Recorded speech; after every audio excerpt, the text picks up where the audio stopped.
Pressure কুকারের মধ্যে গাজর সামান্য আর তার মধ্যে এই 1 বাটি দুধ মিশিয়ে দিলাম। দিয়ে দিলাম একটা তেজপাতা আর দিয়ে দিলাম থেতো করে রাখা এলাচ।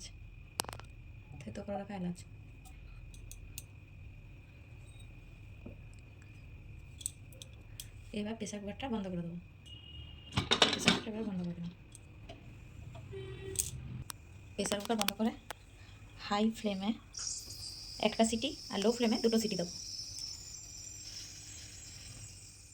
এরপর সেদ্ধ হয়ে যাওয়ার পর আপনাদের কাছে গ্লাস তো নিশ্চয়ই বাড়িতে সবারই থাকে, তো গ্লাস বা ডাল ঘুটনি দিয়ে আপনারা এটা একটা পেস্ট বানিয়ে নিতে পারেন।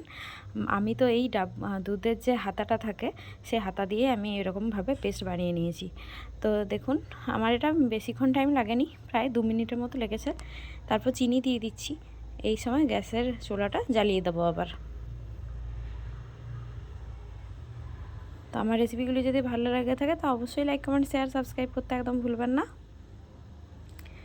কত সহজভাবে প্রেসার কুকারে আজ আপনাদের বানিয়ে দেখালাম এই গাজরের পায়েস। শীতকালে কিন্তু রুটির সাথে এই রেসিপিটা দারুণ লাগে। আমি কিন্তু এখানে কোনো প্রকার তেল ঘি কিছুরই ব্যবহার করিনি। যারা ডায়েটে আছেন তারা কিন্তু এই রেসিপিটা অবশ্যই ট্রাই করতে পারেন। বিনা তেলের একটি রেসিপি গাজরের পায়েস। কেমন লাগলো অবশ্যই জানাবেন। এরপর কিশমিশ দিয়ে দিলাম। চাইলে আপনারা কিশমিশটা ঘিয়ে ভেজেও দিতে পারেন, আমি এখানে দিইনি। এরপর ভালোভাবে ফুটিয়ে নিলেই রেডি হয়ে গেল গাজরের পায়েস। কেমন লাগলো অবশ্যই জানাবেন। টাটা।